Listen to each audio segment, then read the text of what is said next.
guys, can you believe it has been 100 episodes since we premiered the show? This week on the show, we've got Matthew Damian. He is turning the tables on me, so he's going to be asking me a bunch of questions. Don't be alarmed, Matthew Damian is from Australia, so that is his real accent. Don't try to adjust your YouTubes. Thank you very much for listening for all these episodes, and here's to another 100. Thanks, guys. Welcome to the Refined Savage. Welcome to the Refined Savage, yes. 100th episode. Wait, who's hosting this? I think we're turning this around, so this will be Matthew Damian hosting the show, and I will be answering the questions this time, which, judging from our last podcast, it'll just devolve into whatever the hell we decide to talk about. Yeah, well, that's typical. You guys might remember me for a couple of episodes ago, but this is the 100th episode. Yes, 100 episodes in a little over a year. I know the feeling. Fantastic. Yes. Congratulations. Thank you very much. Thank you. Thought we should do something different for this one, So we've got 100 shows in the bank, and what I wanted to know, I know a lot about you. Mm-hmm. You were essentially the best man at my wedding. Yes. And so I know you on a pretty personal basis. I'm not sure if a whole lot of the audience knows about you on the level that I do. So I wanted to know about how you... First of all, what was your motivation with the show? I know that you wanted to create a show that catered to promoting masculinity. But what inspired you to get to that? Was it something you listened to? Or? Well, I discovered podcasts probably pretty late. So it was probably... My first podcast I ever listened to was Dan Carlin's Wrath of the Cons, which was this 5-part, 3 hours per part mini-series podcast that I listened to. But I had been on Powell Wenzel's podcast, which was called Uncharted Performance. He's no longer doing that one, but I've been on like 3 or 4 times, and I said, Powell,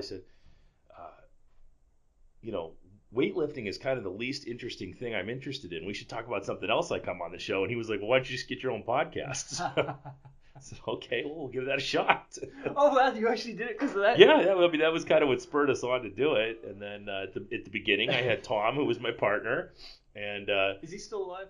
Tom, we've milk carton Tom. I saw his wife once at Target, but we haven't. Tom disappeared, so hopefully everything's going good with him, and we haven't seen or heard from him in a while. But who knows? It's funny that you said that somebody told you should get your own podcast, because I do that to people when they're critical of my podcast. Yeah. I'll say, well, where's your show? Right. I see your show. Yeah. You actually went ahead. Yeah, I said, okay. Crazy bastard. You went ahead and started your own podcast. Well, we do podcasts about just lifting weights get pretty monotonous pretty quick. Yes. And there's tons of them out there, and it's kind of funny to listen to guys talk about it who.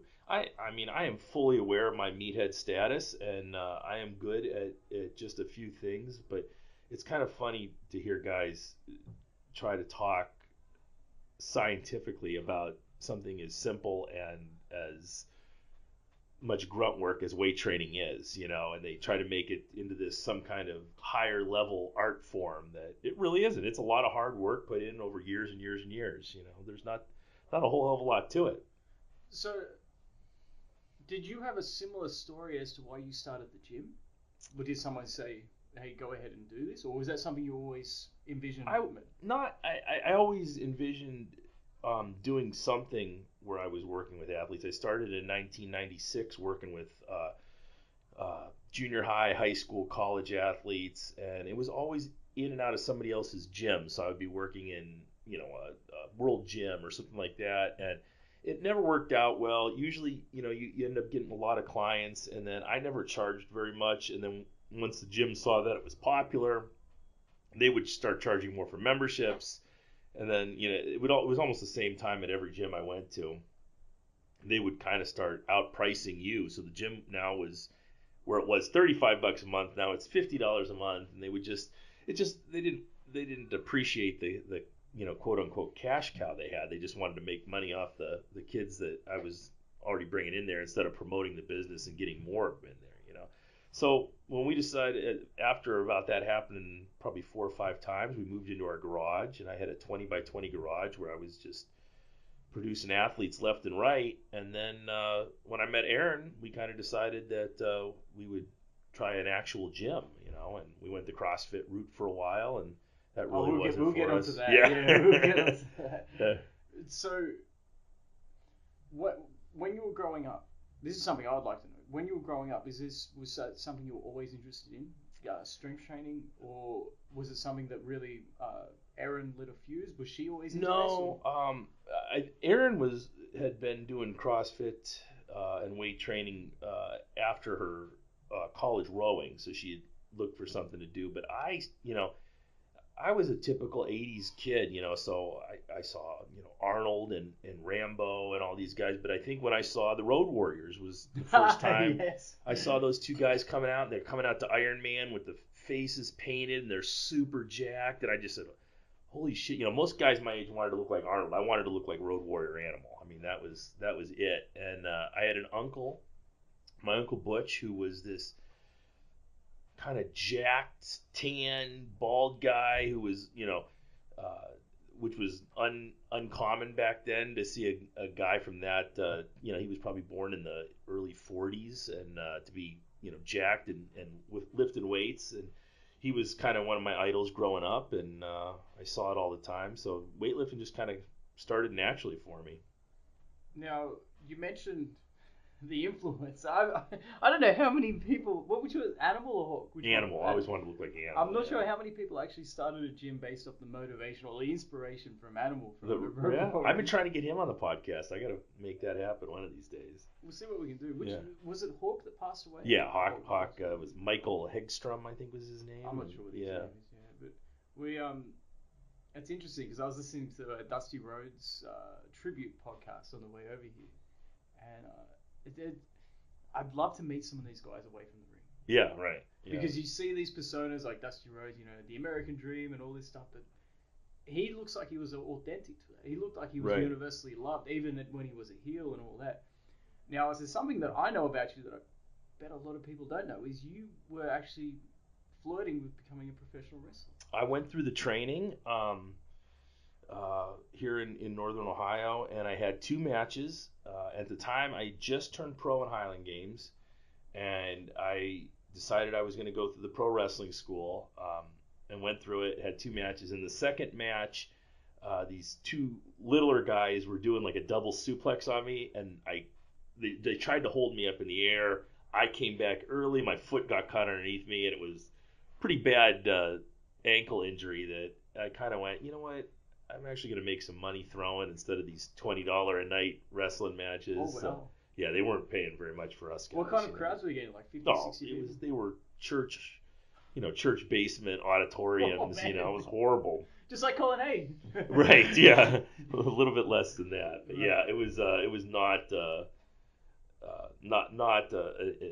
hard choice for me to make, you know. But was it something you enjoyed? Oh yeah, I loved it. I loved the training was fun, and it was hard. It was a lot harder than I thought it was going to be, and it was something that I enjoyed as a kid, and it just wasn't it wasn't worth the pain that went through. And I can't even imagine what the guys go through. You wonder why these guys all end up ODing on painkillers, and I can totally understand it. I mean, one injury, and I was like, yeah, I don't think this is it for me. Well, I'm not sure if you've watched professional wrestling in the last year and a half. No, I haven't been into it in years. Well, I watched the older stuff because that's when you had the characters. Mm-hmm. And when I say the older stuff, you probably think it's Hulk Hogan. Not really. It's more of The Rock and Steve Austin and all those that guys. Attitude Era. Yeah, and then you see the drop off, and I think the scheduling has really killed that industry. Yeah. Now, if they were smarter with their scheduling, I think you would still see a lot of those guys, like the Eddie Guerreros, rest in peace to him, and all these other people that died, like Chris Benoit, who obviously that was a different circumstance. A lot of that they attributed to the, getting hit in the head with a steel chair. And if they were just a bit smarter and didn't do so many house shows as an industry, as a company, who knows what that talent level is. Right. Now you got that vacuum because so many people left. Right. Yeah. So I mean, they've kind of destroyed their own platform. They still do those house shows? Yeah. Do they really? Yeah. I looked it up when I moved over here. Yeah. So I wouldn't mind checking out a house show or two just to see what it's like. But then I looked at who's on the card. I don't even know who's on the card. Yeah, I can't imagine because they would save the good matches for TV, I would imagine. Yeah, but you'd be surprised how many, like, when you listen to these old wrestling podcasts, what the actual schedule was like for the main eventers too. Right. I just don't get that. Like, Yeah. I mean, yeah, okay, it's a quick gate. You get like 150, 200,000 in ticket sales. But in the long run, you're burning out your talent so badly. Oh, right. Yeah. So for instead of sure. getting 5 years out of Stone Cold Steve Austin, you could have got 15 years. Mhm. And that makes no sense to me. Well, you're right on your prediction. We've gone from your training and your motivations to starting a gym to professional wrestling. Yeah. All good stuff though. It's all stuff I loved. Now, you mentioned CrossFit. I've got my own opinion on CrossFit. I'm pretty sure you remember my opinion of CrossFit. Yeah. But what I liked about your gym, even when it was under the CrossFit certification, was it was never really a poser atmosphere. Yeah. Right. Now, where I'm from, I've been to a few gyms or whatever. The wife's dragged me along to it because she loves that stuff. And you see the poser element. And it's not as productive as it could be. Just like professional wrestling isn't as productive as it could be because it goes into a very different route. Now, when you started your gym and you went under CrossFit certification, was that something that you were aware of, that you wanted to almost create like a hybrid CrossFit strongman situation? Yeah. So Erin was very involved in CrossFit in Texas, and she was a regional competitor.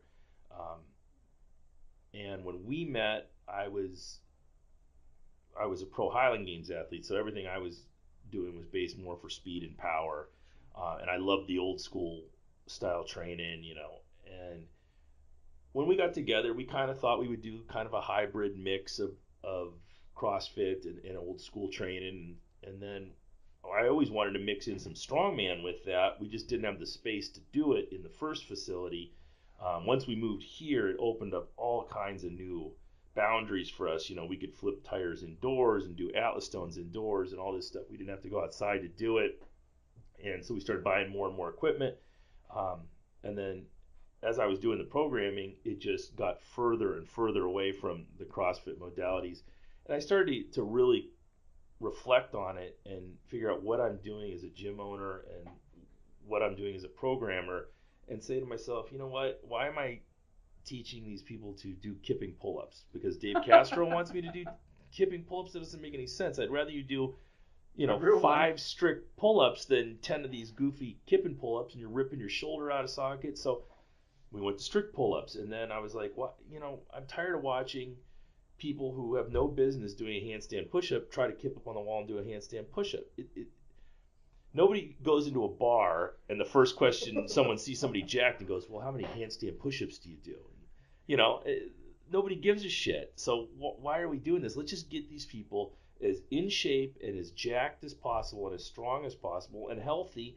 And we don't have to put in all the double unders. Why do we have to do a double under? Why can't they just jump rope? What is all these like games that we're playing with? And they talk about these standards where your standards have to be so perfect, and you have to, when you do wall ball, your butt has to be lower than your knees and yada yada yada. But you look at half these people actually lift weights and they look like dog shit when they actually do a heavy lift. But the standards for these body weight exercises have to be on point. It's really ridiculous, a lot of what it's they insane. do. I'm glad you brought up their standards and how much of a bubble they're in, because when you I didn't realize this stuff's televised, and they had it on the TV over here, like the CrossFit Games, where it was like a cross between Tough Mudder and CrossFit. Right. And, and I was watching it at a bar because it was either that or baseball, and baseball's horrible. Yeah, that's TV. Rough. And so I was watching, I was laughing hysterically at some of this stuff. So it's funny to hear that they go around preaching that standards are paramount and everything, you must reach the standards. If you're not ready for that standard, then we're not going to push you along. Then you see these apparent elite athletes, and to use your words, it's dog shit. It's pathetic, and that's meant to be your standard. Now, as you can probably guess, I'm not a huge fan of CrossFit, but I do admire the marketing. They're fantastic marketers. Yeah, because when you think about it, they've marketed the endurance aspect to it. So, and it's to novices. So what happens when you go into a gym and for the first time in like 2 or 3 years, or maybe even longer for some individuals, is they get a really good cardio workout. But what happens when you get a really good cardio workout is you feel like you've gotten your ass kicked. Yeah, right. So they've gone and they're like, oh wow, I've got to get better, but I feel great because it's a great feeling Sure, to, it sure is. Yeah. to really push yourself physically. The problems that I have with CrossFit is it could be so much better because you look at it, they've created some kind of the competition when it comes to weightlifting should be all internal. Right. This is my mentality, Right. and I'm not saying it like this is just the way I think. So it should be like, okay, I can cheat and say that I've done 10 of them, but I've really only done 6. Sure. And that happens all the time. Of course, it happens all the time, and the reason is because there's a competitive environment, not within themselves. Because okay, you've still done 6, you haven't done 10, but they're trying to make themselves look better. That's why I was calling it a poser environment. Yeah. And what I liked about yours is you really didn't care about that stuff. You just wanted to see people trying their hardest. Yeah. Now, as I said, I've been to a few of them, and thankfully I've never been back to a lot of those places because I can just imagine. The worst example I can give you is I've had shoulder issues from playing rugby, and the bloody thing pops out every so often, right? And there was, I'll never forget this. I was doing shoulder presses, and I said to the guy, I said, my shoulders popped out because I've got a high threshold of pain, so I can, it'll pop out half the time, pops back in, I can deal with it, but I don't want to do anything else on it in Sure, case, right. There's ligament damage or whatever. So I told him, and he goes, oh, can you do strict overheads instead? Like, he doesn't even know what he's talking about. And I'm not saying I know what I'm talking about, but at least I know that you wouldn't explain it. You wouldn't tell them to do that if they've got an injury. There's a lot, I always tell people, and I've had people ask me about who they should be learning from. And, CrossFit gives you, to their credit, they give you a nice 2-day seminar that teaches you a lot about movement patterns and how to do things correctly. But if that's the last thing you learn as a CrossFit coach, you're in a lot of trouble. If you spend a lot of time just learning from other CrossFit coaches, again, you're in a lot of trouble. You need to look outside that very small box and find experts in different fields. And to be honest with you, it's not something you're going to do a crash course in. I have a hard time, whether it's CrossFit or some of these online Instagram coaches who are in their 20s. Some of them are very, very strong guys. You haven't failed enough. You haven't screwed somebody up accidentally. You haven't injured yourself or done some shitty program that's injured someone, and you haven't learned from those. And just because it's like I said, it's with the powerlifting coaches too. Just because you're an 800-pound deadlifter doesn't mean you necessarily know how to get other people to that goal. I listened to one guy just a couple days ago who was talking about West Side Barbell this and West Side Barbell that, and how they don't know what they're doing, and yada yada yada, and almost laughing at him. And I'm like, Louis Simmons is in his 60s. He's been around the globe. He's trained all these incredible athletes, and you're 27 years old. Why should you even be interviewed? Yeah, listen to him and learn from him. And I just went down and interviewed Drew Dillon the other day. Drew Dillon is a Olympic weightlifting coach. We don't do any Olympic weightlifting in here at all, But he had a lot of good insights, a lot of good things to listen to, and I picked up a couple things from him. And you have to get to a point in your life where you're mature enough to know that I don't know everything, and that there's a ton of people out there that can help you get better. And when you say it's a poser environment, it really is. And functional fitness, I've said this a million times, is the best thing that's happened to the fitness industry in years. I'm just waiting for CrossFit to die.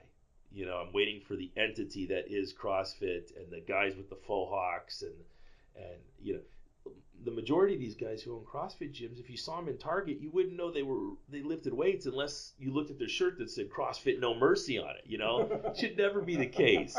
If you're training people should look at that guy if he's in a mohair sweater and go, you know what, that dude's kind of jacked. There shouldn't be any doubt in your mind. I'm glad you brought that up because you will see people that do CrossFit, and then 4 years later they'll be in the exact same physique. Yeah.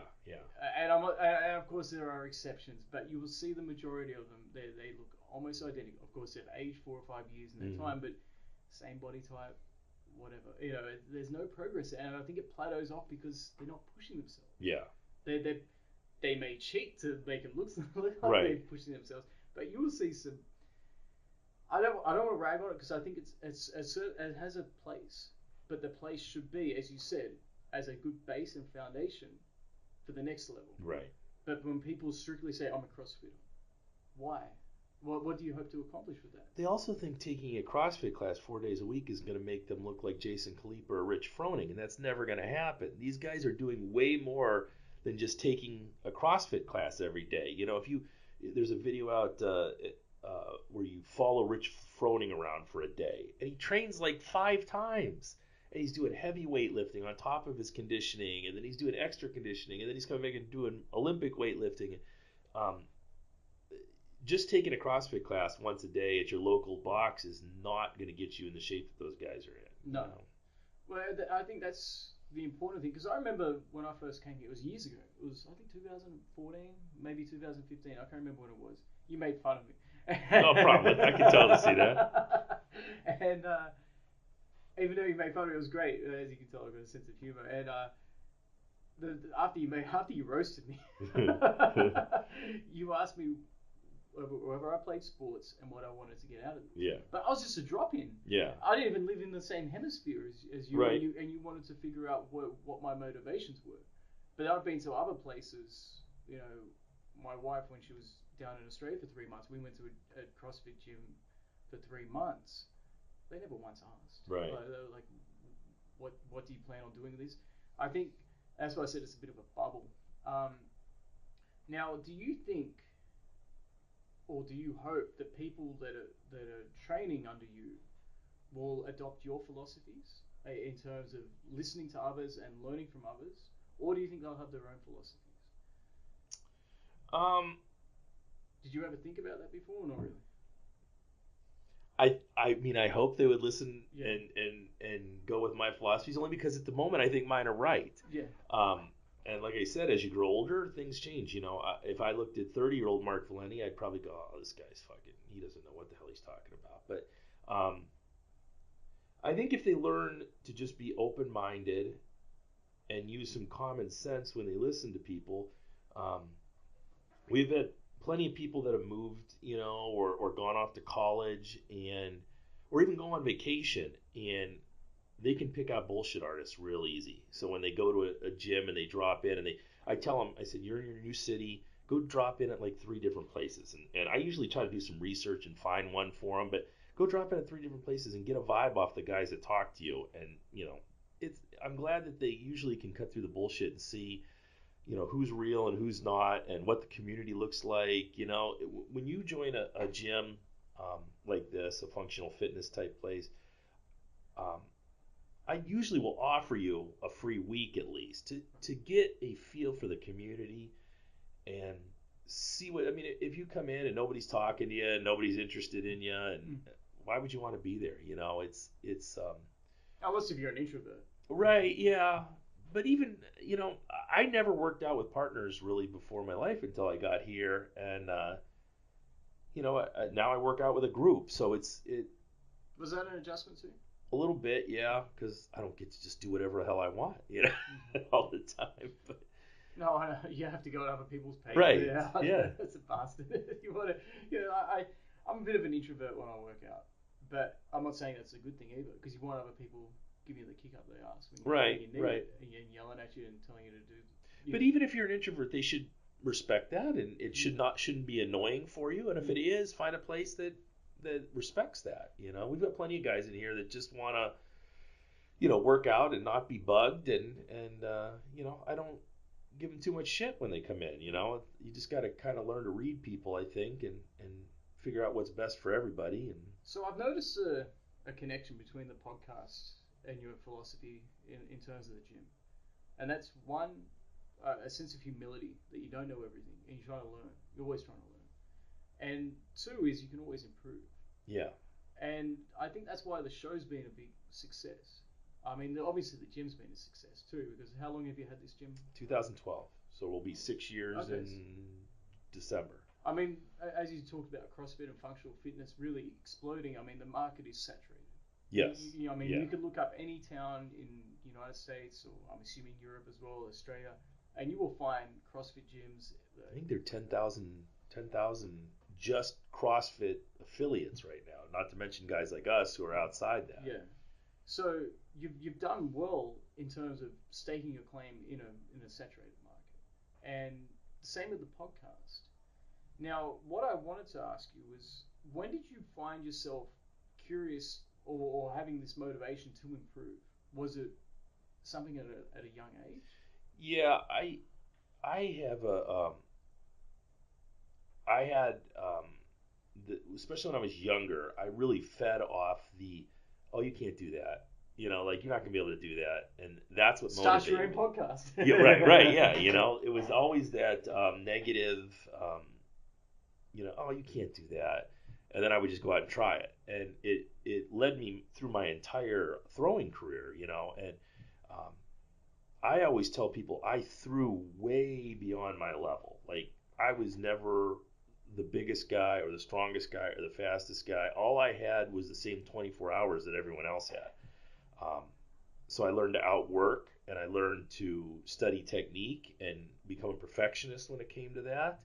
Um, and that's what I think got me into the top 10 echelon of throwers in the country. And um, it was very stressful because you couldn't slip up. I had no room for error my entire career. So when I did stop throwing, there was this huge like sigh where it was just like, oh, I don't have to kill myself every day anymore. And when I moved into the Masters circuit or into the Masters strongman as well, it became a lot more fun. So I got to express my strength without the pressure of having to be in that national ranking and having to make money doing this. And so it always started off as more negative motivation that you can't do that, or oh, you're gonna fail at that. And that's kind of where I came out of. How do you respond to the other side when you get positive reinforcement? Very hard, very poorly, So you're skeptical of it? especially when I was throwing. So I would, my friends never said, "Hey, good throw." That irritated the shit out of me. I hated that. Don't ever. I would much rather you fuck with me. Yeah. My best friends on the circuit, Kara Overfelt, Craig Smith, and Chris Chafin were just relentless. They would just torture you no matter how well you threw, and I liked that. I liked that constant ball breaking, fucking with each other, trying to screw each other over. Just Yeah. when I had someone who would say, you throw a big one, and someone's like, man, nice. I just didn't know how to respond to that. I just had no idea. It was super uncomfortable for me. Were you skeptical? Oh yeah, skeptical and just almost like awkward. Like I didn't know what I should say back. Thank you, or because if one of my buddies would have said that, fuck you, it wouldn't. There was never. It was always ball breaking, constant ball I'll be breaking. honest with you. When I get a compliment, I'll usually accept it and nod my head or whatever. But in my mind, I'm thinking the exact same thing as what you're thinking. Yeah. Like, fuck off. Right. Yeah. I Yeah. I don't want to hear it. I don't want to hear it. That's always the guys I thrived off of it. If you listen to the lunch crew train, me, Pepe, and Hammy, we're constantly breaking each other's balls, and it's just constant, and that's kind of the environment I thrive in. I'd rather be in a more I guess negative environment where people are screwing with you. I don't have any doubt that my friends on the circuit loved me, and these guys do, and I feel the same way. It just I don't know. I don't do well in that whole happy-go-lucky, positive. Are you like that in other areas of life, or just when working out? When somebody compliments you on something, are you No, skeptical? because you make me super uncomfortable when you tell me how well the podcast is doing or how well the gear's selling. It's always like, not that it's bad. It's always like, what the fuck do I say? I don't know how to. And we end up Nothing. saying thank you to each other like 3 times. Oh no, thank you. No, thank you. We're probably thinking of something else to end with the you part. Right. No, but you do deserve a lot of credit. And I mentioned this in the last episode with you, is I'd given up podcasting. I had a show called Outside the Hype, I had a website on it which had a podcast which covered politics and sports and entertainment and you name it, rugby, everything that an Aussie growing up would have, I felt would have enjoyed listening to. However, I was looking at it from the perspective of what I would like to listen to, not thinking what the audience would like to listen to. So, I mean, it started to fizzle. I mean, it was hard to keep an audience where, consistent audience where they would all listen to a show about the NBA and then the next week there'll be a show about surfing. Sure. There's Yeah, totally those different. are big. Yeah. So I sort of pulled the pin on it, and then I remember I did your site for you, and then I remember mentioning the possibility of a podcast because you're an interesting guy to listen to. And then there you go, compliment again. Sorry, Yeah. go ahead. Fuck you, Matt. Yeah. Well, you're a boring guy to listen to. There you go. That's better. And then you finally started it, and I was looking at the numbers, and I was impressed by the numbers to start because this is all organic growth. You haven't put any money into the marketing aspect. No, yeah. Like you'll go to shows or whatever and maybe sponsor them, but I'm talking about online presence. You haven't put any money into it. I love that. I love that it's actually organic. And then I've seen it grow. You got 1,000 likes on Facebook, which doesn't sound like much, but once again, it's all organic. And you've got what, over 50,000 unique downloads for Yeah. I mean, that's a lot. I mean, you think about how many people go to a Cavaliers basketball game in the finals. Sure, it's 20,000. right. So you've filled that up twice. Yeah, it's been. I was just at a competition this weekend, and a gentleman came up to me and told me how much he loved the podcast. He's a big yoked dude, and I thought he was gonna like all the telling me about his favorite one, which was one of the weightlifters on there, but his favorite one were the history ones. So, um, the same way that you are, I wanted to do a podcast where it was just shit that I was interested in. But a lot of what I'm interested is the fitness aspect of it. So I think that keeps the audience around a while, and then hopefully, you know, they'll listen to the ones with the different authors and the different historians and just people who have different lifestyles, and they'll stick around and listen to those too. Um, It's cool having an audience. I'll be the first to admit that because there's times where you want to reach out and vent. I mean, Yeah. the most powerful one was by far and away the one you did for Bubba. Yeah, that was a rough time in here, Yeah. and I wasn't sure what to do with it. And to be honest, Todd Bubba was, you know, I don't think anyone wanted to mention it, but they saw him circling the drain for quite a while. And I had talked to Aaron. I said, "Do I have this guy on the podcast?" And the reason why I wanted to have him on the podcast was for two reasons. Number one, he had just been given the diagnosis that you have 6 weeks to 3 months to live. And purely selfishly, I just wanted to know what goes through a man's head when he's told that. And you're leaving this planet in that length of time. And number two, I wanted some record where his wife and his family could go back years later and hear his voice and hear what he was thinking. Um, that's something that wasn't available to people. Even 10 years ago, really, people weren't doing something like that. And we ran out of time. I hemmed and hawed and debated over it. And was it respectful? And was it the right thing to do? And would he want to do something like that? So I hemmed and hawed. And um, when I got the news, I just came in here one day and turned on the mics and just went at it. There was no planning involved. It was just me spouting off the mouth for, I don't know what it ended up being, 20 minutes or a half hour. But luckily, his family loved it. And I think I hopefully spoke for a lot of people who knew him and were feeling the same way. But yeah, it would. I still don't know if it would have been the right thing to do to get him on or not. But that's what we ended up doing. We did. It was called Requiem for Bubba, and you can check that out. I don't remember what episode number it was, but it's out there. It's on refinedsavage.com. Yeah. Just Google Bubba, you'll find it. Now, what has been the most rewarding episode you've done? One that if you wanted to point to somebody who says, "Hey, tell me about your show," I'll listen to whatever. Of course, you'll be pointing him to our episode. Yes. everyone loved our episode that we did together, which was good. Which I was happy about because you're more of a political guy or not exactly a weightlifter guy, so Wait, what are you trying to say? it was good. Well, it was good to people. I'm just kidding. I think the Judd Logan conversation was really good, and that literally could have went on for 3 hours if we would have let it. Um, but I think if you want to get a insight into what it was like being a pro Highland Games athlete when I was a pro Highland Games athlete, I think if you listen to the Craig Smith and Carrie Overfelt one, where we're just telling stories from the road and the ridiculousness that went along with that.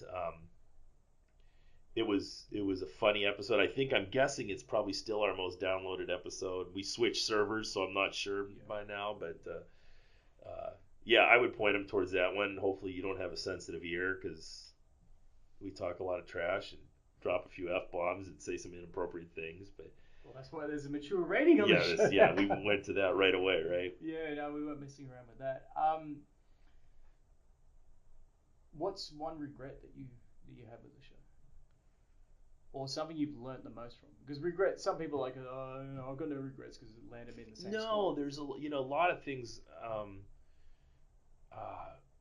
so just from a technical perspective, we are still playing with making this sound better, and it's good to see other podcasts. Like if you go back to the first 500 Joe Rogan podcasts, or even like maybe the first 300, how bad the sound quality was, and we try to keep getting better and better. And I am not an IT guy, so we play with that. So I don't want to give a shitty product, whether it's the gear we're selling or the podcast we're putting out or the gym. I'm obsessed with putting out the best product possible, and it's very difficult, if not impossible, for me to listen to the earlier ones and go back and listen to them. I think the setup for the original podcast was wrong. I would rather talk to somebody and have a conversation with them than bring out a topic and have me talk about it. I would rather, if we're going to do that, I would rather have other people in here and we can both talk about the topic. So that changed as soon as I got on my own. I went to a more conversation style podcast, which I enjoy listening to again. So it's what I like. Um, yeah, I mean, those are the major ones. Just I almost am apologetic for the earlier episodes and just trying to get them better and better. Bad, though. Like when you look at it, that's the perfectionist in you. And when you look back at because obviously there's going to be progression. Yeah. I mean, if you speak to somebody like say Michael Jordan, like say what was your jump shot like when he was 22 or 23, he'd probably scoff at it too, but it's good. Yeah. But when he was in his early 30s, it was almost perfection. Right. So I mean, that's just the standard that you hold yourself. But I had no problems with the earlier episodes. I loved when you would go and talk about historical topics and talk about the gold being found in the Caribbean. And things like that. Like that to me was really interesting. So to be absolutely honest with those, they're very difficult to do. There's two guys who do them right now, Dan Carlin and Daniele Boelli, who are the masters at it. And it was very hard to hear my version and compare it to theirs because it was nowhere near as good. It takes an incredible. People bitch that Dan Carlin only puts out maybe one or two a year, and it's the amount of research that goes into what I did was like a 45-minute to an hour story where Dan does like 3 hours at a chunk. I mean, the amount of research you have to put into it to get it to just get the facts right. Not to mention be a good storyteller and to present your own opinion in the middle of it too. Right. Because a lot of it's interpretation. This is why I love history, because you can read historical documents, right, and it'll give you a good basis of what happened. But then you've got to place yourself into, okay, why were these decisions made? That's the key, right? And that's what I loved about history was if you're honest with it, you can really understand why decisions were made, even if hindsight has proven it to be the wrong decision, or and then also you can place yourself into the mindset. Well, that doesn't make a whole lot of sense why they would do that unless they were corrupt, or unless if they had ulterior motives. or if they wanted to sabotage something. And that's when you really get into it, but you have to be honest with it. Yeah. And I get where you're coming from in terms of how much work those things take. And we still may do something like that in the future. It comes down to the stories I would cover. Would I rather hear me talk about it or one of those guys here talk about it? So I did stories that I didn't think they were ever going to talk about. Wolfgang Schmidt and Mel Fisher and those guys.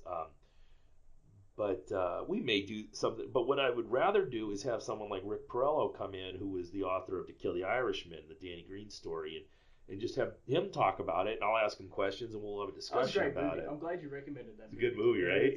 I had no idea Cleveland had that kind of history. Yeah, every guy my dad's age from Cleveland has a Danny Green story. They all have these stories of him either being some kind of benevolent guy or beating the crap out of somebody in front of him. So he was the Robin Hood of paying Colin. the rent for the lady down the street. Yeah, right. The generosity is.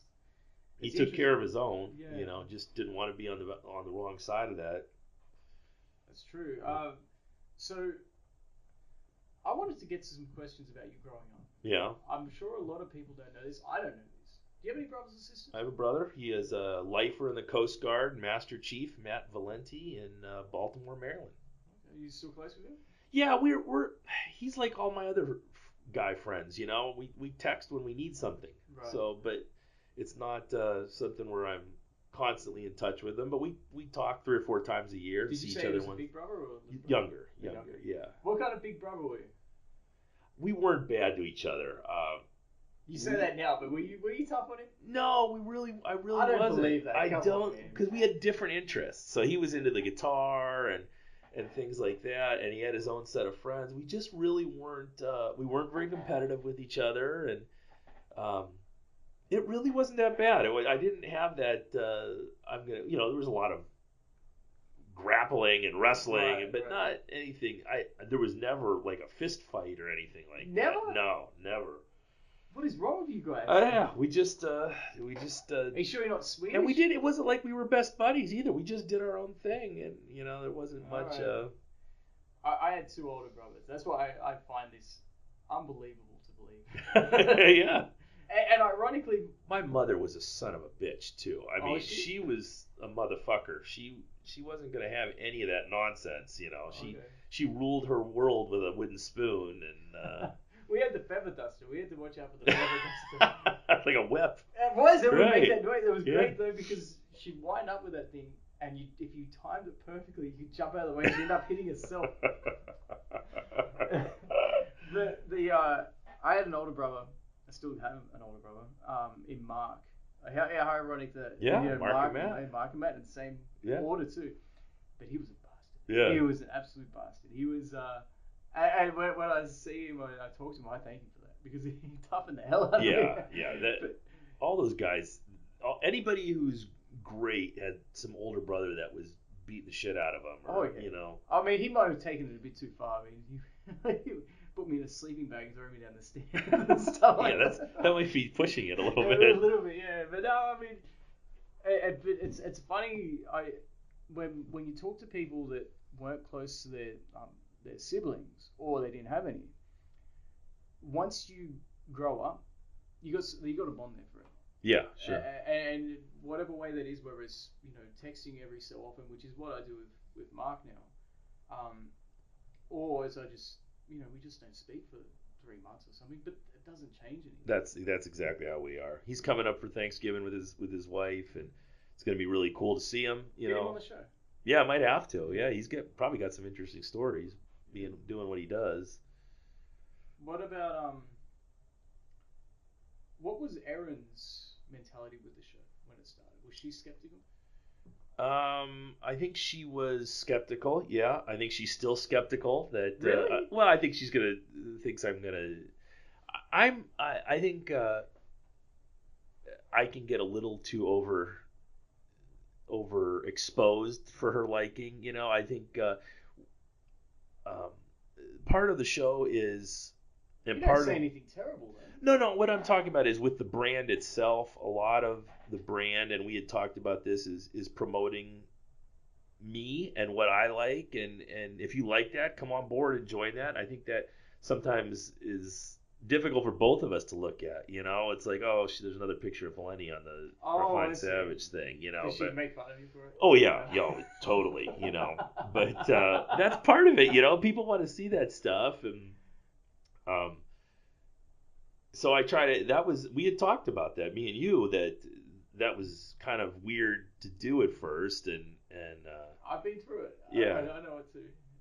But you got to put that stuff out there because people are interested in it and they want to see it, and they're a lot of times they're cheering along for you, which is cool. I kind of I respond to the negativity better Yeah, because when it comes to the basketball page that I run, I had to make a choice because basketball's become very political, which sucks. right, It's a sport. It doesn't matter if you're a Democrat or a Republican or you're progressive, conservative, whatever. It's whether you can play. right, And I'm sure back in the day it was probably more of whether you were white or black, but Larry Bird and all that, they changed all that and whether you can play. right. And the problem with a lot of sports media, and we've talked about this too, because of how well my show was coming along, and you asked me would I ever work for ESPN, and I said no, and because there's restrictions, you have to promote certain Yeah, players, right. and you can't be honest about it. And I had to make a decision whether I was going to go for essentially the likes, go for people to like my stuff. Now, I had a very stable audience, a very healthy audience, but then LeBron just went crazy with some of his stuff, saying that if you supported Trump, you're downright a racist. Right, yeah. Or he found it hard to quote what he's saying. He found it hard to fuck with white people and stuff like that. Right. I mean, his teammates are white. Right. What does that tell you about Kevin Love or Dellavedova? And if you're one of the guys on the team, how do you just let that slide? Yeah, exactly. Because imagine if it was reversed. Right. Yeah. And what kind of unity do you actually have in that organization? Or if you're the owner of the organization, Dan Gilbert, who's white. So I had to make a decision because a lot of that was being pushed by ESPN and Fox was he was actually better than Jordan. Right. And I know it was all marketing, it's all hype. He's a top 10 player of all time, which is a great feat. Sure. And by that definition, there's no way I'm hating on the guy because I'm not saying he sucks. I'm saying he's a top 10 player of all time. Think of how many people have picked up a basketball, and for him to be in the top 10 is incredible. It's a compliment. But he's not on the level of Jordan. He's not on the level of Magic or Bird or those guys. He's had too many failures in the finals, and he's jumped from team to team. And I started pointing out some of these myths and that were being pushed out by mainstream media as to the downright excuses. Now, this was all a conscious decision that I had to make. Yeah. Because I knew that I was going to upset a lot of people with this. And a lot of people were getting butthurt over it. But I had to stay authentic to what I was doing. I had to be honest with it. Right. He's not as great as what... And in 2 or 3 years... Because they did the same thing with Kobe. They said that Kobe was just as good as Jordan when he won his 5th title. But then once he retired, he dropped right off the face of the discussion. And the same thing will happen with LeBron. I can't remember how we got... Oh, yeah, we're talking about with Aaron and are you ready for the backlash? Are you ready for the adulation? I think you've just got to... It's kind of like to go full circle here. It's kind of like a professional wrestler. You've got to be the Razor Ramon. You've got to be the guy that comes out and like, yeah, all right, let's hear the heat. There is... I don't worry about the things I say on here or on social media. Number one, because I don't think I have any opinions that I haven't thought about or can back up. But if I do offend somebody, I would rather offend somebody than be this vanilla, nonsense. I mean, those people are boring. Yes. Who wants to listen to a guy who's just right down the middle on everything? I have opinions. But you like Joe Rogan? He's down the middle on a lot of things. He is. But he's an odd character too because he has a tendency to. I mean, he's he considers himself a liberal, I think, but most people on the left would consider him a conservative just because of the things he enjoys, hunting and lifting weights and Being a man. men being a man and all that stuff is taboo nowadays. And he is very vocal about some of the nonsense that's out there in media, and it wouldn't fall in line with what a traditional liberal would be saying. No, see, this is, I'll have to disagree with you there, because I think a true liberal analyzes things and they listen to both sides. The definition of what's a true liberal has been Is tainted. liberal, right? Yes, That's the word. yeah, but they've, because it's such a great word, because Right. it has such a prestigious connotation associated with it, they've tried to hijack that word. Yes. Whereas liberals have stayed the same. Yeah. They will listen to you. They may not agree with you. To be a liberal doesn't mean you're submissive. Right. And I think they want everybody to be submissive to what they say. I mean, look at what happened with Kanye West. I don't even like the dude. I was talking about this to Ash when we were driving back from Chicago, that I found it funny that a lot of conservatives now are pro for it. I wonder if they actually listen to his music. Oh God, yeah, right. Yeah, but the same token, the reaction on the other side was even more hysterical, because he goes and sees Trump and tries to get Chicago fixed up, which it needs to be fixed up in the southern parts of it, and the amount of racial hatred that is spewed on that side. Yeah. It's disgusting.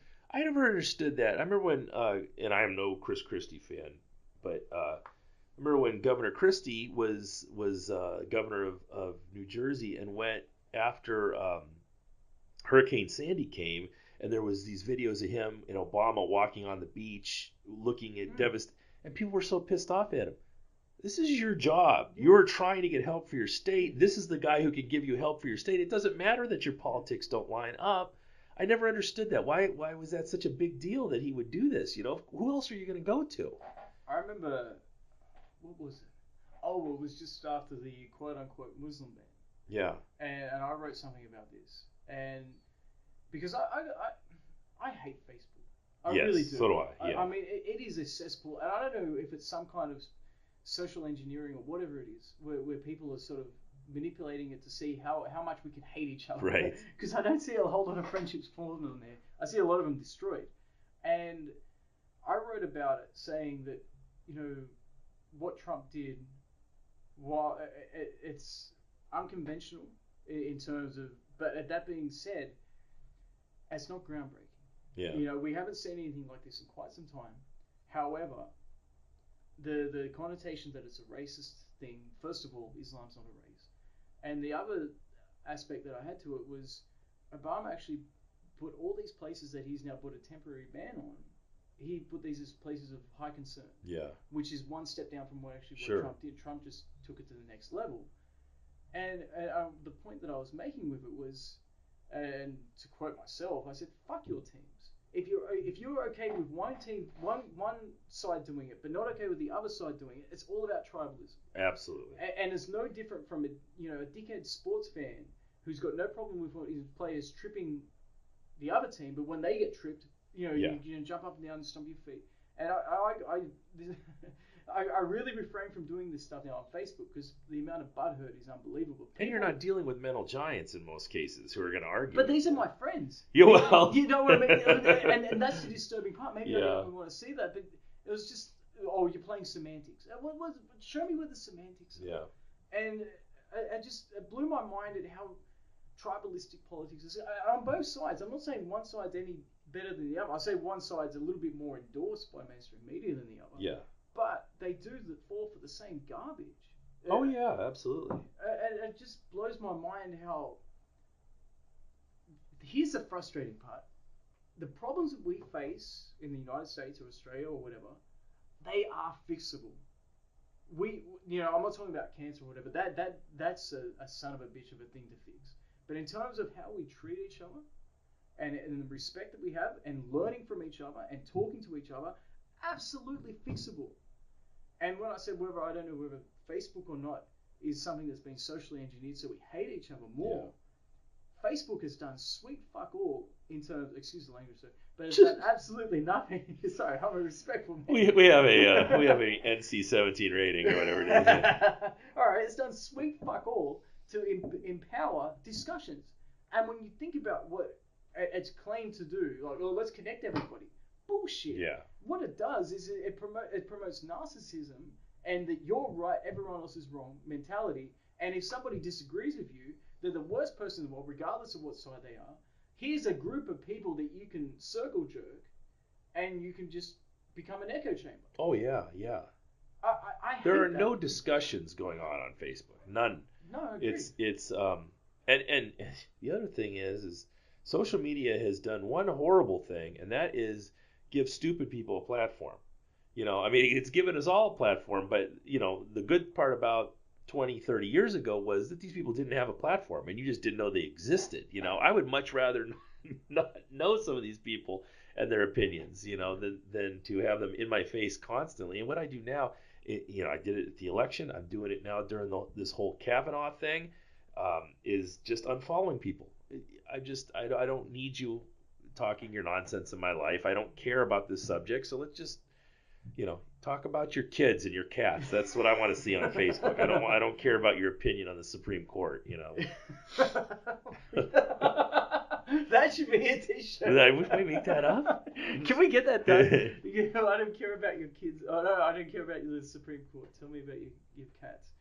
Now, no, I agree with you. I agree 100% that it's given. I mean, people have been stupid throughout civilization. We just didn't know about it. Yes, we never gave a platform to it or empowered them to the point now that that's the celebrated ones and the people that are actually trying to figure out shit. No, nobody cares about what they have to say, what good they have to say, or anything like that. It feels like everything's upside down. Yeah, yeah.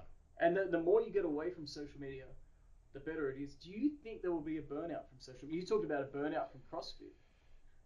Man, I don't know. I don't know what comes next. I mean, is there going to be a burnout, or do we just go to some other technology that we don't even know is coming right now? The different way of communicating with each other. I don't know. I think people now are fully ensconced in this social media, and I just think it's going to go to the next thing, whatever that is. I don't know if Facebook is so horrible, man. If I didn't have a business, I wouldn't be on it at all. I don't mind Instagram because it's like, oh, there's a picture of somebody's steak. Look, that looks nice. I mean, it's not. It isn't 20 minutes bitching about your girlfriend or your mom or your mom's girlfriend, or it's just, it's all there's pictures somebody lifting a weight. That's great, but Facebook is just god awful. And the point where I'm at now mostly is all I do is share stuff from Instagram over there, and I try to stay out of it as much as possible because it's like getting trapped in quicksand the minute you get on it. It's a mental asylum. Yeah. And the thing that's reassuring to me is when I talk to people hate it. I don't see people walking around. When I was younger, people were saying, oh, it's the greatest thing ever. Yeah. And I think people have learned that it's a cesspool and that nobody enjoys it. I like to look back at things before my time and try to gauge it, like I was talking about historically. I do this with all kinds of nerdy shit, like how the evolution of web browsers has taken place. So I can sort of try to predict, these were the steps that took us to now. What will be the steps in the future? Right. And I think when you look back at, say, cigarette smoking, for example, bear with me. No, I think I know where you're going with this. Yeah. And people didn't realize the health ramifications of it. And I think at some point we're going to see what technology has done, maybe not necessarily from a physical health standpoint, but from a mental health standpoint. Yeah. And there's going to be warnings on this shit. There has to be. How could there not be warnings on this stuff? Yeah. When you look at how many suicides are taking place now, and, okay, it's probably got to get up there. I know in Australia, males from the age of, I believe it's 17 to 30, the biggest killer is suicide. Wow. Which is, I'm sure females... In a country where everything can fucking kill you. Yeah, it's Facebook the one Facebook's the killer. That venomous Facebook. Right. It's probably got fangs. Everything walking around the ground can kill you at any moment. And in the air, into the water as well. It's a hell of a place. I can't wait for you to go there. Yeah, I'm going. Yeah, but it's... At some point, why is this not taught in schools, the ramifications of it? Yeah. There are certain things that are taught in schools, like, okay, don't take naked pictures and put them online, yeah, all this stuff.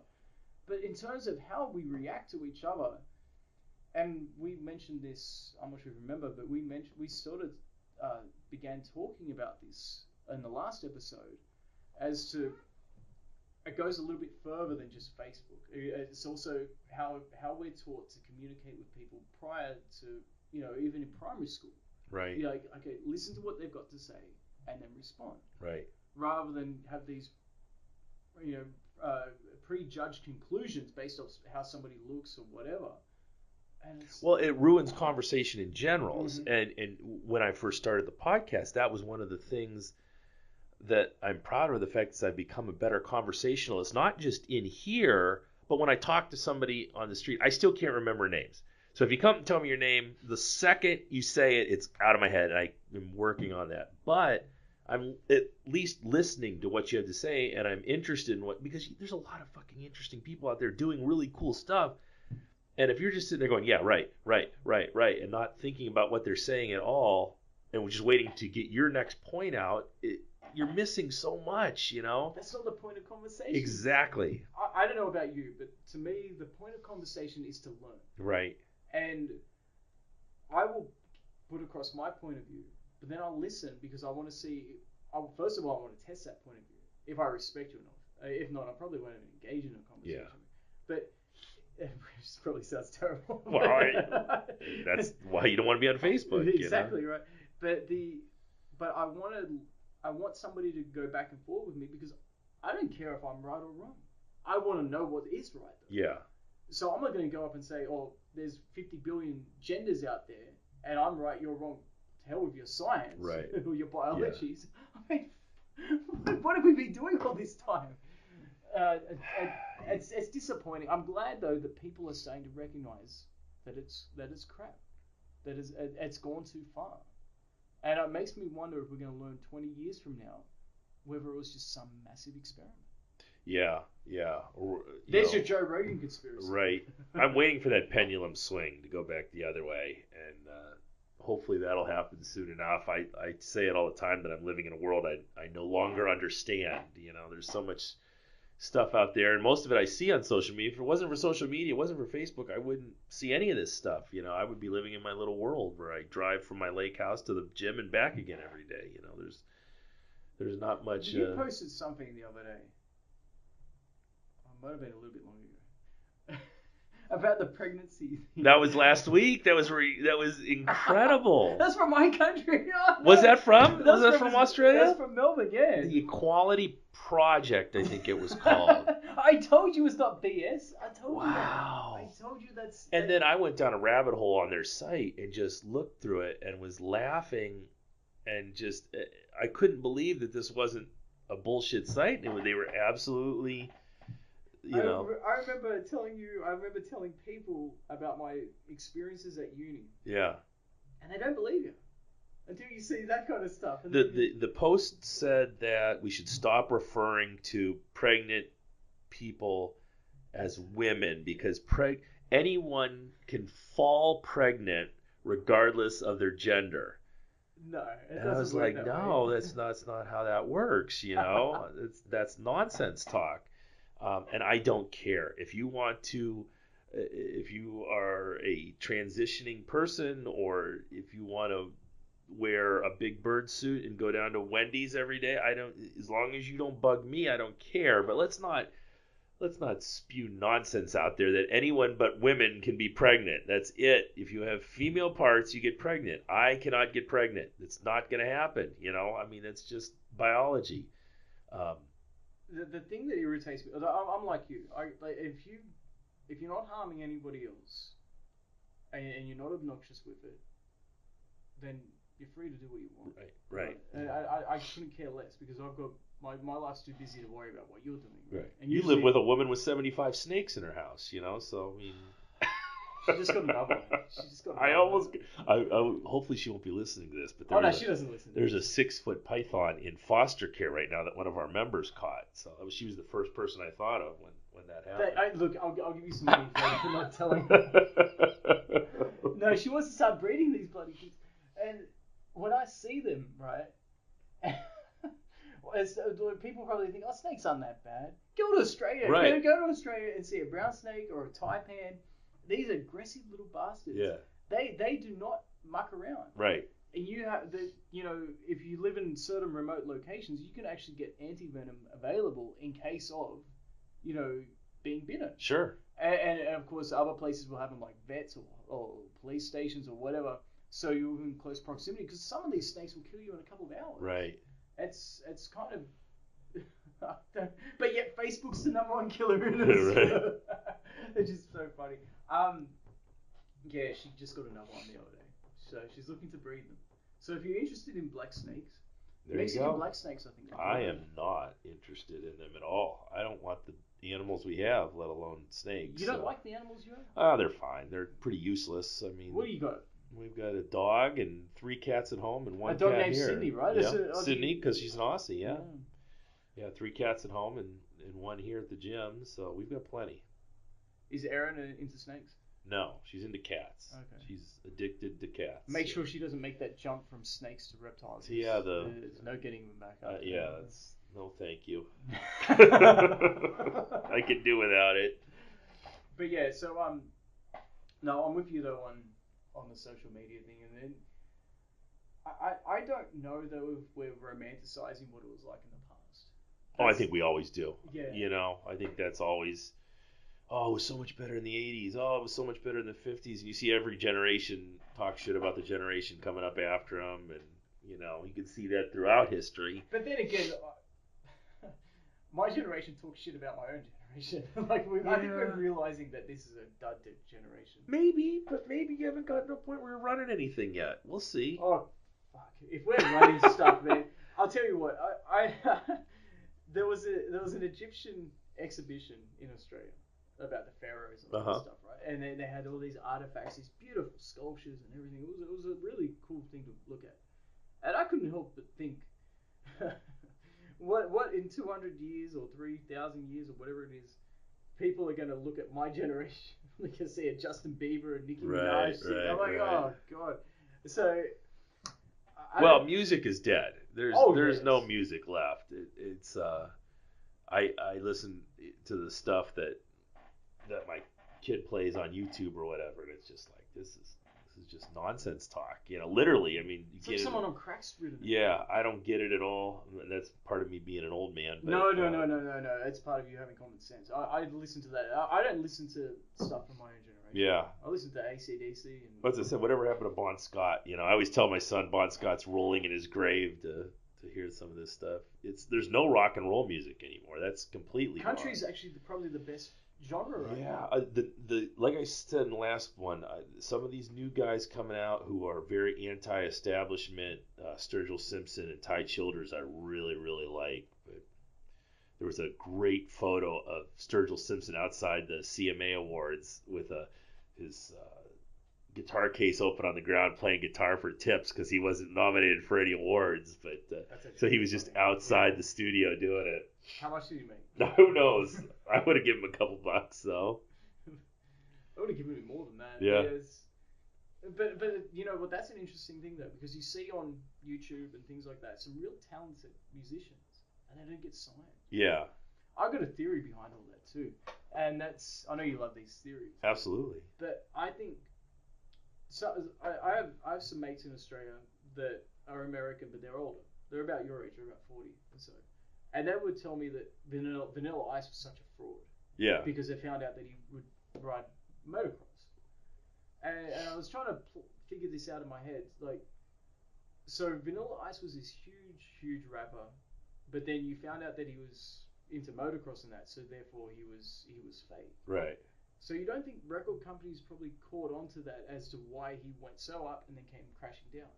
So now that I think they concoct stories similar to wrestling storylines, where they try to character build. Oh, I'm sure. So like Eminem, for example, how do we know he grew up in a trailer? Yeah. Justin Bieber, for example, like the story behind him is he was discovered on YouTube by Usher, I think it was, but then you go on YouTube and you see all these other ridiculously talented musicians that get nothing. They get absolutely nothing. Yeah. So I think they've just storylined the hell out of it to build them up, and then and it's such a predictable thing because then after a while, once they go through the whole pop routine, they go through the bad boy routine. Britney Spears is a good example Yeah. of this too, where they go a bit crazy, and then they get street cred, and then they come back with their heart into Right. their audience is now adults. Right. So it's so transparent, but it somehow works. But at some point, you're chipping away at the core audience so much that people just turn off it. Right. And they're like me now that will just listen to 80s or 90s or Yeah. 70s rock music instead of the nonsense that's coming out now. Yeah, I always laugh at the kids in here when they want to play Eminem on it. I said, you realize he's my age, right? He's a 45-year-old man.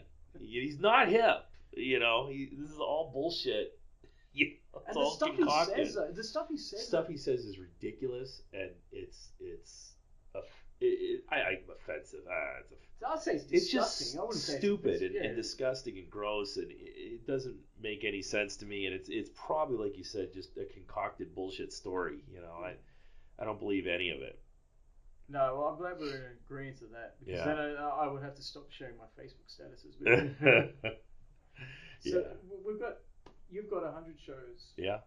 What do you plan in the future with this? I know you've got some ideas of who you want on as guests. Yeah. We've got some guests that I don't want to mention because I don't know if they'll come through or not. But this week we've got an interesting guest. I'm gonna try to corral and get on the show. But I want to keep talking to athletes who I respect and who I think have a story. Um, that's the key, is that they have some kind of story to tell. I'm not as interested in the nuts and bolts as much as what have you been through, what have you struggled through, how did you get through it, that kind of stuff. Um, there's a number of authors out there that are local guys that are strangely. I'm an author. There you go. You are an author as well. That are strangely open to at least talking about coming on the podcast. How do you reach out to them? Through Instagram. Okay. So I'll shoot them a DM, and it's strange that they actually respond and are not like, no, go fuck yourself.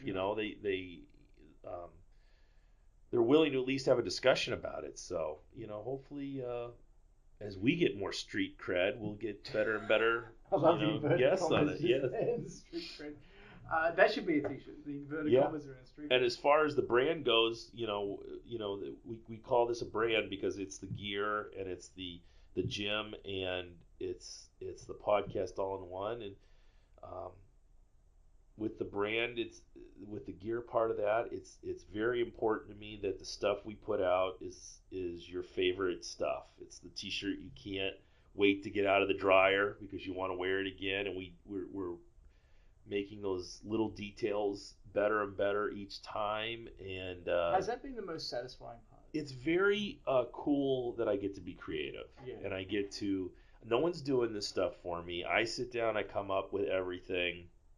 Every once in a while, I'll send out an idea to 2 or 3 people and say, "What do you think about this?" And I'll get a yay or a nay. But other than that, most of the time, Erin doesn't even get to see it until you see it before she does half the time because I want it up on the website fast. But the majority of it is out before she even sees it, and it's just me being creative and coming up with ideas, and it's been fun. It's been a lot of fun, and the Train, Educate, Evolve logo is great for us because the training side of this is obviously super important, but I think it's important that you don't just put 20 pounds on your deadlift. You educate yourself and you read a little bit. And you watch that documentary and learn something new. And why? Why do you think that's important? I think it's important to be well rounded and I think it teaches humility to listen a little bit. Sure, it teaches you humility. It helps you to understand that there's a big wide world out there besides your little life that you live every day, and all of us have that little life. We're not storming castles or defeating Nazis and then it leads to the last part, that evolution, that getting better and continuously getting better, whether it's physically or mentally or spiritually, and reaching those next levels. And that's at 45 years old. That's what I'm dedicated to. Those three things. So at the start of the show, you mentioned something. You mentioned that you want, if you could go back to a 30-year-old or 25-year-old Mark Valenti, you'd probably disagree with him on a lot of things. Oh yeah. I'd probably tell him to shut up. Okay. Just be quiet. Listen. So, so if you could go back 20 years, I know this is sort of like a roundabout question, but we'll finish up the episode with this. What would be the biggest piece of advice you could give a 25, 30-year-old Mark Valenti that you know now? Yeah, I think the biggest would be patience, number one, and just be patient. And if you hone your craft and be good to people, that eventually whatever you want to do will happen. If you are an author and you can't figure out why nobody wants to buy your books yet, just be patient and keep plugging away at it and keep honing your craft. And when the time's right, that'll all happen. But it's very difficult to be patient when you're that age because you want to get after it. And I think that would be my biggest piece of advice: is just be patient, and it'll happen in due time. Just keep working at it. Don't give up on it. Hone your craft and get better. Thanks so much, Mark. 100 episodes, 100 man. episodes. Thank you very much, brother. This has been the Refined Savage. See ya.